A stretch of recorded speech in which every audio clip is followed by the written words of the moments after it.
DPSP का question try करते हैं। ओके, इस क्वेश्चन में which of the following are correct. ठीक है, ये देखना है हमने। A part, DPSPs are enumerated under part 4th of the constitution. ठीक है, तो ये सही है। Okay, B part, DPSPs are justiciable in nature, तो ये जस्टिसेबल नहीं है। ओके, तो this will be non justiciable in nature.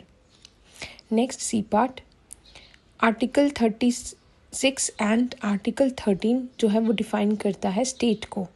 Okay, अब इसमें आप देखोगे आर्टिकल 36 तो कर रहा है, ठीक है, बट आर्टिकल 30 नहीं, बल्कि आर्टिकल 12 जो है वो डिफाइन करता है स्टेट को।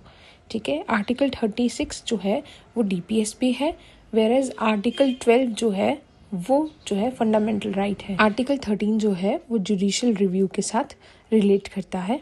ऑप्शन डी है, they are directly adopted from Spanish constitution. अब हमें पता है कि स्पेनिश कॉन्स्टिट्यूशन से नहीं बल्कि इरिश कॉन्स्टिट्यूशन से अडॉप्ट किए गए हैं। ठीक है, इरिश कॉन्स्टिट्यूशन ने इसको स्पेनिश कॉन्स्टिट्यूशन से अडॉप्ट किया था। ओके, तो इसका जो करेक्ट आंसर होगा that will be A part, option A.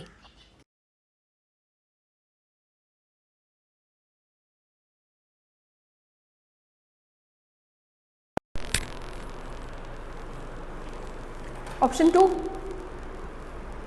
Okay, अपनी नोटबुक में लिख लो पहले क्वेश्चन लिखो।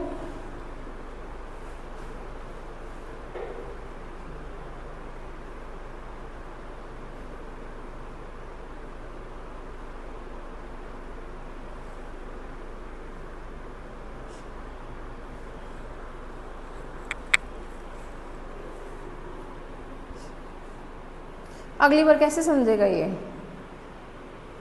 हाँ, लिखा पूरा? लिखो। अच्छा, अभी लिख ही रहे हो ना? ठीक। ऑप्शन कौन सा आपने दिया है? एक सेकेंड ऑप्शन, और एक कौन सा दिया है?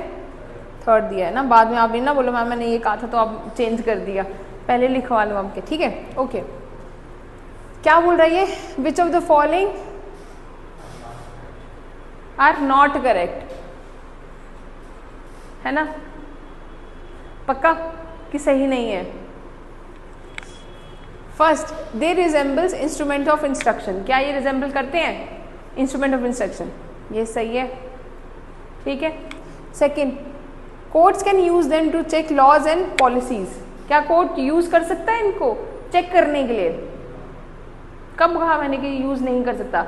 मैंने कहा जस्टिसेबल नहीं है। जस्टिसेबल का मतलब होता है कि अगर कोई लाइन लिखी हुई है तो कोर्ट ये नहीं बोल सकता इसको अप्लाई करो, जैसे फंडामेंटल राइट को अप्लाई करना है, पर इनको देख कर कि अरे वेलफेयर स्टेट होना चाहिए, तो ये चीज तो कोर्ट बोल सकता है ना, यूज तो कर सकता है देखने के लिए।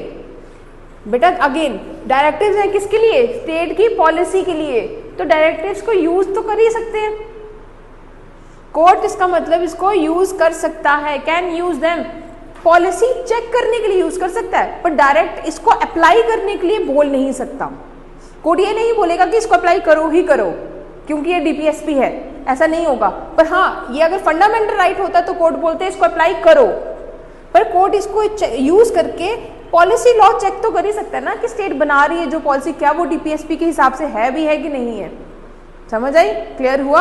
ये मुझे पता था कंफ्यूज करेगा, तो मतलब ये भी सही है, ठीक। Okay, next, they do not represent police state policy. ये तो लाइन तुमने पढ़ी ही नहीं,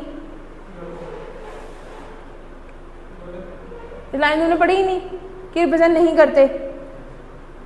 तो जब पढ़ी ही नहीं तो ऑफकोर्स ये डू नॉट रिप्रेजेंट नहीं करते रिप्रेजेंट, ये तो ये तो सही लिखा हुआ है। ये किसको रिप्रेजेंट करते हैं?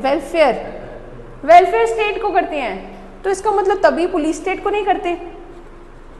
तो ये लाइन सही हुई, डू नॉट रिप्रेजेंट, तो लाइन क्या है? ये सही हुई, ठीक है। Next, they are adopted from Irish constitution, ये तो डायरेक्ट लाइन हो गई, ये एकदम सही होगी। तो इसका मतलब ये सारे के सारे ही करेक्ट हैं, कोई भी ऑप्शन है जो इनकरेक्ट नहीं है। क्वेश्चन क्या है, इसलिए मैंने ये जान के आज लिखा, एक ऑप्शन नहीं डाला है इसमें। ऑप्शन क्या होगा? नन। इसका आंसर आएगा नन। कोई भी नहीं है जो गलत नहीं है, सॉरी जो गलत है, नॉट करेक्ट कोई भी नहीं है, सारे के सारे सही हैं ये ऑप्शंस। समझ आया? कोई ऑप्शन में किसी में कंफ्यूजन? ठीक है, देखो ये रिजेंबल करते हैं इंस्ट्रूमेंट ऑफ इंस्ट्रक्शंस को, पहली चीज करेक्ट। सेकंड चीज यूज करते हैं किसमें? लॉज और पॉलिसीज को चेक करने में, इसलिए मैंने पहले जस्टिसेबल लिखा था फर्स्ट क्वेश्चन में। इस क्वेश्चन में मैंने लिखा कि यूज करना, यूज तो कर ही सकते हैं ना चेक करने में, बोल नहीं सकते कि इसको अप्लाई करो, पर यूज तो कर सकते हैं। कोर्ट ये भी बोल सकती है कि इसका ध्यान दिया जाए कि डीपीएसपी को यूज किया जाए, बट कोर्ट ये नहीं बोल सकती कि दिया हुआ है डीपीएसपी तो करना पड़ेगा, वो नहीं होता है ना। Okay, do not represent police state, of course नहीं करते, क्यों? क्योंकि ये वेलफेयर स्टेट को रिप्रेजेंट करते हैं। देखो ये बहुत सिंपल लाइन है, पर ये लाइन कंफ्यूज कर गई। डू नॉट भी लिखा हुआ है, रिप्रेजेंट कर रहे हैं, ऊपर से नॉट करेक्ट भी लिखा हुआ है, तो नॉट का कहीं वो नेगेटिव पॉजिटिव हो गया, ऐसा कुछ नहीं है। ठीक है, समझ आया? सिर्फ वर्ड्स को मिक्स कर दिया और कंफ्यूजन क्रिएट हो गई। ठीक है, लास्ट क्या है, कहाँ से अडॉप्ट हुआ? ये तो सिंपल लाइन थी, है ना। कभी कभी इंग्लिश लैंग्वेज या वर्ड्स भी ऐसे होते हैं जो हमें कंफ्यूज कर देते हैं और हम सही ऑप्शन होते होते गलत ऑप्शन कर देते हैं। ठीक है, तुमको पता था ये वेलफेयर स्टेट है, बट ये कंफ्यूज कर गया। क्लियर हुआ मेरी बात?